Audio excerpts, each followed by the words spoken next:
भारत के सबसे बोल्ड और इंटेलिजेंट मिनिस्टर यानी हमारे विदेश मंत्री जयशंकर सर ने एक बार फिर से अपने बोल्ड अंदाज में वेस्टर्न कंट्रीज के दोगलेपन को उजागर करते हुए एक स्टेटमेंट दी है, जो कि इंटरनेशनल न्यूज चैनल्स के ऊपर भी काफी वायरल हो रही है। स्टेटमेंट में जयशंकर सर ने बाकायदा कंट्रीज के नाम लेकर उनको टारगेट किया है, साथ में यूनाइटेड नेशंस को भी आईना दिखाने की कोशिश की है और कहा कि कैसे उन्होंने पाकिस्तान ऑक्युपाइड कश्मीर का पूरी दुनिया में तमाशा बनाकर रख दिया है।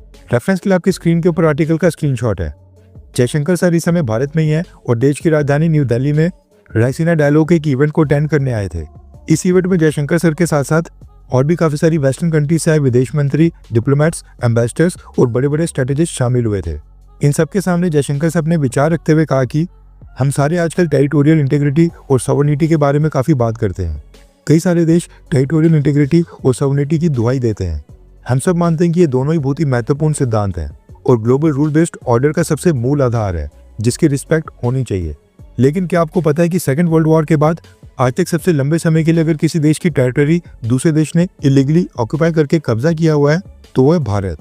पाकिस्तान ने कई दशकों पहले हमारे कश्मीर को हमसे छीन लिया था, हमारी टेरिटरी को इलीगली ऑक्यूपाई करके रखा हुआ है। लेकिन उस समय जब हम अपना ये मुद्दा लेकर यूनाइटेड नेशंस यानी कि संयुक्त राष्ट्र के पास गए तो ये इन्वेजन का मामला था, जिसको टेरिटोरियल इंटीग्रिटी और सॉवरेनिटी के साथ जोड़कर देखा जाना चाहिए था। ये पूरी तरह से एक देश का दूसरे देश द्वारा इन्वेजन था, लेकिन उस समय इसको संयुक्त राष्ट्र ने दो देशों के बीच का डिस्प्यूट बनाकर रख दिया।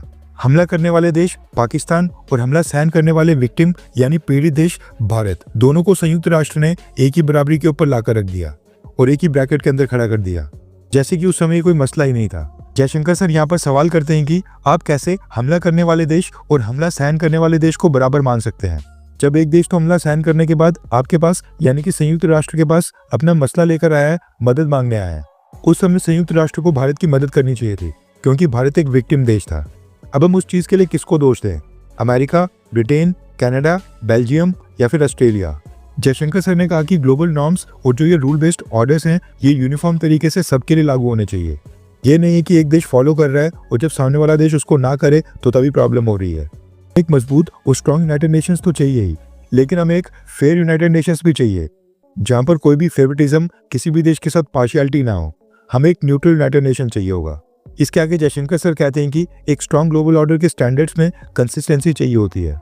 जयशंकर सर ने कहा कि अगर हम रूल बेस्ड ऑर्डर की बात करें तो भारत के ईस्ट में म्यांमार है, जहां पर इस समय मिलिट्री रूल यानी कि सैन्य शासन चल रहा है। ये किसी भी देश को पसंद नहीं आ रहा है। लेकिन भारत के वेस्ट में पाकिस्तान है, जहां पर कई दशकों से मिलिट्री रूल और सैन्य शासन चल रहा है। सब कुछ पीछे से सेना ही चला रही है और बाकी वेस्टर्न देशों को इससे कोई प्रॉब्लम नहीं है, वो इसके लिए ओके हैं। जयशंकर सर कहते हैं कि पिछले 8 दशकों यानी पिछले 80 सालों में दुनिया और ग्लोबल ऑर्डर में कैसे काम हुआ है, हमें उसका ऑडिट करना चाहिए, यानी उस चीज का आंकलन करना चाहिए एंड ईमानदारी से उसके ऊपर विचार करना चाहिए, ताकि हमें यह समझ आए कि दुनिया का बैलेंस अब पूरी तरह से बदल चुका है। पिछले 8 दशकों में दुनिया की जो शेयर होल्डिंग थी वो भी पूरी तरह से बदल गई है। इसके अलावा और भी काफी सारी बातों के ऊपर जयशंकर सर ने अपनी राय रखी, लेकिन उसमें जो सबसे इंपॉर्टेंट चीजें थी मैंने ट्रांसलेट करके आपको बता दी। अब जयशंकर सर ने अपनी स्पीच में यहाँ पर वाकई में बहुत ही बोल्ड पॉइंट उठाए हैं, क्योंकि एक तरफ आज रशिया को हमला करने वाला देश कहकर उसके ऊपर कार्रवाई करने की सभी वेस्टर्न देश मांग कर रहे हैं, लेकिन 70-80 साल पहले जब पाकिस्तान ने भारत के जम्मू कश्मीर के ऊपर हमला करके इतने लंबे समय से हमारी जमीन के ऊपर कब्जा करके रखा हुआ है, इसके ऊपर किसी भी वेस्टर्न देश ने इस दौरान कुछ नहीं किया और यहाँ पर भारत और पाकिस्तान को बराबर बना दिया। इसलिए संयुक्त राष्ट्र केवल स्ट्रॉन्ग और पावरफुल नहीं बल्कि फेयर यानी ईमानदारी और सच्चाई के ऊपर चलने वाला होना चाहिए, ताकि किसी भी देश के साथ गलत ना हो और सबको एक तराजू के ऊपर तोला जाए।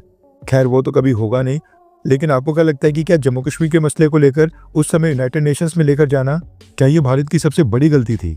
हाँ या फिर ना? नीचे कमेंट करके अपनी राय जरूर बताएं।